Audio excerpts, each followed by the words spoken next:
Election है ये कारकर्दगी की बुनियाद पर कहाँ हो रहा है? ये कारकर्दगी की बुनियाद पर थोड़ी इलेक्शन हो रहा है, ये तो शख्सियात की बुनियाद पर इलेक्शन होता नजर आ रहा है। मेरी सोच तो इस वक्त तक यही है, हो सकता है आप सीनियर लोग हैं, आपसे बात करूं तो सोच बदल जाए। हफीजुल्लाह नियाजी साहब हमारे साथ मौजूद हैं। सर बहुत शुक्रिया आपका। पहले आमिर इलियास राना साहब, कल जो फैसला आया है, मैंने जो आमिर जिया साहब से सवाल किया था, इस फैसले के आने के बाद क्या तहरीक इंसाफ के सपोर्टर का एतमाद तहरीक इंसाफ और उसके बानी पर कम हुआ है? वो उसने मजीद दूरी इख्तियार करने की कोशिश की है? बड़ा नुकसान हुआ है इससे इमरान खान और उसकी सियासत को? बहुत शुक्रिया मसूद साहब। असल में आपने दो चीज़ें पूछी ना, कि एक तरफ एक मंशूर पे होना चाहिए था और एक तरफ ये इद्दत में शिद्दत का जो केस चल रहा है, जिसके ऊपर मुख्तलिफ उलमा की गुफ्तगू भी सामने आ चुकी है। लेकिन ये क्यों ना गुफ्तगू में आए? अगर ये केस चल पड़ा है तो पब्लिक के लीडर्स के बारे में गुफ्तगू तो होती है, दुनिया भर में होती है। क्लिंटन की भी हुई थी। यहाँ पे किसकी ज़ाती ज़िंदगी छोड़ दी है, किस सियासतदान के ऊपर? यहाँ बड़े बड़े एंकर्स ने प्रोग्राम नहीं किए थे आसिफ अली जरदारी साहब की कि जी ये मुबैना या ये मनकुआ हैं, एक खातून को बुला बुला के सबके साथ बिठाया जा रहा था। पता है ना आपको और हमें, यहाँ पे सबके साथ माजी में किसके साथ सबके साथ हुआ है, वही आज भी इमरान खान ने मरियम नवाज की भद खुद नहीं उड़ाई कि तुम किस तरह मेरा नाम लेती हो, तुम्हारा शौहर सफदर नाराज हो जाएगा, आप बात ना करें। उसने तलाल चौधरी का भी मजाक उड़ाया। यहाँ तंजीम कहें या आप ये कहें कि जी कोई इज्जत और वो कुछ है तो कुछ भी नहीं है। आज अगर आप सुप्रीम कोर्ट का एक केस का हवाला देते हैं तो सुप्रीम कोर्ट के बाकी फैसले बल्ला लेने वाले क्यों नहीं ठीक कह देते आप कि अगर आपको 8 वो इद्दत के 39 दिन नज़र आ रहे हैं, हालांकि कुरान के अंदर सूरह बकरा में तमाम तर इद्दत तय है। मैं आपको ना एक दूसरा प्रोस्पेक्ट शो करता हूँ टोटल इस बात से हटके कि केस में क्या सज़ा हुई है। इमरान खान, बेगम बुशरा और मानेका तीनों झूठे हैं, 100% झूठे हैं। इस बात को छोड़ दें कि क्या फ़ैसला आया है। इमरान खान जब तक वज़ीर आज़म थे, खावर मानेका की तमाम तर ख्वाहिशात को अपने हुक्म से तामील कराया करते थे।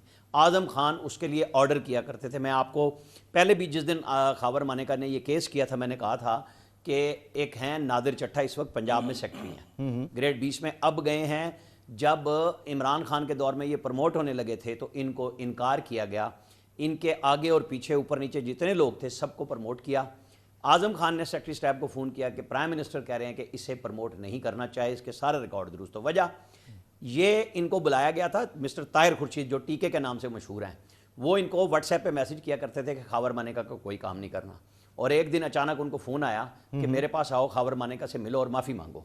ये मैं रिकॉर्ड पे बात कर रहा हूँ आपको। जी, किस बात की माफ़ी? ये मामला और मैं क्यों, और कि उसके घर जाओ और माफ़ी मांगो। उसके घर जाओ और माफ़ी मांगो। उसने कहा जी क्यों मांगू मैं? उन्होंने कहा चलो मेरे पास दफ्तर आओ। उसने कहा ये आपके सीएम साहब के तरफ से आपके अहकामात थे कि इनका कोई काम नहीं करना। जब बुलाया खावर मानेका को, उन्होंने कहा बताएं आप मेरे पास कितनी दफ़ा आए, आपका हर दफ़ा काम हुआ कि जी बिल्कुल हुआ, लेकिन आप मेरे बेटे का हुक्म नहीं मानते, फ़ोन नहीं सुनते। उन्होंने कहा जी ये एक रिटायर्ड सिविल सर्वेंट है, ये इलाके के एक बड़े आदमी हैं, तो मैंने इनको रूटीन में देखना है कि मैं अगर कमिश्नर हूँ वहाँ साहिवाल का और ये पाकपतन से तशरीफ़ लाते हैं तो मुझे इनकी बात सुननी है। उनको ओएसडी कर दिया गया। फिर जब प्रमोशन का वक्त आया उन्हें प्रमोशन नहीं दी गई। तो ये कैसे मानेका साहब कह रहे हैं कि हमारा कोई ताल्लुक नहीं था? एक मिनट, उधर इमरान खान साहब, एक मिनट, दूसरी तरफ इमरान खान ऑर्डर करा रहे हैं इसको प्रमोट नहीं करना। झूठ तो दोनों बोल रहे हैं ना। इनके ताल्लुकात थे, ताल्लुकात तो बड़े अच्छे थे ना। इन्हीं की वजह से पहला रिजवान गोंदल बयान मौजूद है। लेकिन जो आपको सामने फैसला, एक मिनट, जो फैसला आया कि मैंने उनकी मनकुआ ने कहा कि जी मैंने तो फलां टाइम पे पहले ले ली थी और घर पे इद्दत मुकम्मल की थी। उन्होंने तस्वीरें दी, उन्होंने रिकॉर्ड दिया कि शुमारी इलाका जात में हम इकट्ठे अगस्त में भी गए थे, हम मियाँ बीवी थे। अगर इसके कानूनी पहलू पे जाना है और हैं, इस्लामी पहलू और हैं, हमें यह देखना है कि अगर आप झूठ बोलते हैं इतनी बड़ी जगह पे जाके, यहाँ पे नवाज शरीफ आज बरी हो गए ना, ये कल को बरी हो जाए। जब है मौजूद एक केस, हमने ऐसी लीडरशिप पैदा किया कि हम कमाल करते हैं कि उसको चाहे आमिर जिया भाई मेरे कहें कि जी 70% हम गुफ्तगू कर रहे हैं। इस मुल्क का बेड़ा गर्क उसी क़यादत ने किया जिसको प्राइम मिनिस्टर ऑन ट्रेनिंग ला के बिठा दिया गया, और ऑन जॉब ट्रेनिंग था, जैसे असिस्टेंट कमिश्नर ऑन ट्रेनिंग आ जाते हैं, आपको पता है ना, सब नहीं तो ACUT आ जाते हैं। उस तरह इस मुल्क का बेड़ा गर्क 3.5 साल यहाँ कराया, 9.5 साल KP में कराया। आप और हम कहाँ जाएं? इससे तो इनकारी नहीं है ना कि ये तीनों केसेस जिनमें फैसले आए हैं, ये आप कहेंगे कि ये आज़ादाना ट्रायल्स थे? ये बिल्कुल जो है वो मेरिट पर हुए हैं, इनमें आवाम को भी मालूमात की रसाई थी, सहाफ़ियों को भी मालूमात की रसाई थी, ये बिल्कुल ओपन ट्रायल थे। जो इसमें मुलजिम था, जो अब मुजरिम है, वो उसके तमाम हुकूक पूरे हुए हैं, बिल्कुल ठीक है ये सब कुछ। दो फिक्रे बस। ट्रायल के अंदर बहुत ज़्यादा कमी है, वो आगे जाके हाई कोर्ट इनको रिमांड कर सकती है, ख़त्म कर सकती है, लेकिन जुर्म की संगीनी ट्रायल के अंदर कमी को ख़त्म नहीं कर सकती।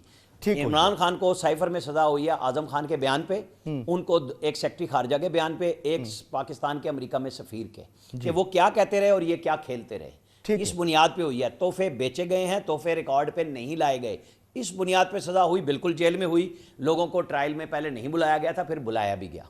ठीक है, ठीक है। इसी तरह इसका है कि ये बहुत तेजी से कराया गया और ये सिस्टम है 9 मई का। आप और अगर हम आपस की गुफ्तगू में 9 मई को भूल जाएं कि एक शख्स के कहने पे, जहां उसकी पार्टी के लोगों ने अब शेख रशीद पे भी कह दिया कि लाल हवेली में बैठ के 6 मई को प्लान बनाया गया था कि कहां GHQ पे हमला करना है, किस किस जगह जाना है। तो इसका मतलब है कुछ तो है, और वो अभी फौजी अदालतों में भी है, सामने आना भी चाहिए। लेकिन परसों से ट्रायल शुरू हो जाएगा। हफीजुल्लाह नियर साहब, बहुत शुक्रिया आपने ज्वाइन किया।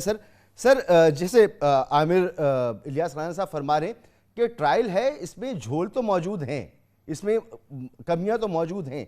जब हम ये बात मान लेते हैं कि कमियां मौजूद हैं, जिस अंदाज से होने चाहिए तो ट्रायल उस तरह से नहीं चल रहे, हर जगह ये तनकीद हो रही है, तो फिर ऐसे फैसलों को आप कितना वेट देंगे? देखें जी, मेरा ख्याल ये है कि इसमें दो राय नहीं है।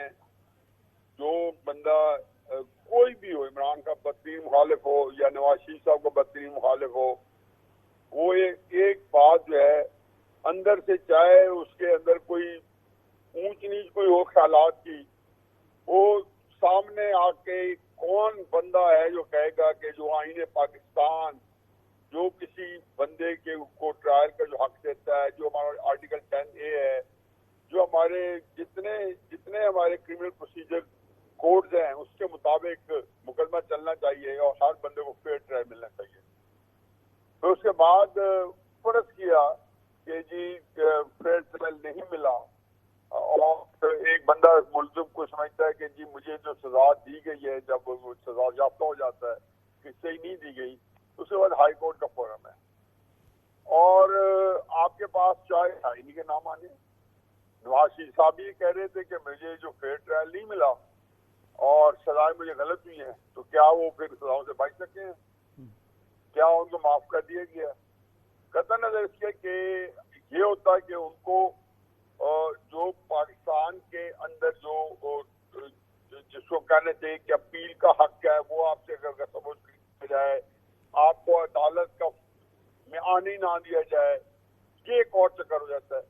तो बेसिकली इमरान खान साहब के पास हाई कोर्ट भी है, उसके बाद सुप्रीम कोर्ट भी है। अब जो केसेस हुए हैं, मैं जाती तौर पे मेरी जाती राय है कि ये फेयर ट्रायल नहीं था, ये आर्टिकल 10A को क्वालिफाई नहीं करता। तकलीफ मुझे सिर्फ ये है कि तहरीक इंसाफ वाले जो है, कि नवाज शरीफ साहब वक्त में एक नहीं बोलते थे, इसलिए यही क्राइसिस है जिसकी वजह से आज सारे जो है एड़िया रगड़े हैं या नाकों की लकीरें निकाल रहे हैं, और ये पता ही नहीं है किसी सियासी जमात को कि उनका मुस्तकबिल क्या है इस पाकिस्तान में। तहरीक इंसाफ, अभी मेरे साथी ने बताया आपको कि उनका नाम निशान मिटा दिया गया है, इलेक्शन 3 दिन बाद है, इतनी बड़ी पार्टियां है नहीं है।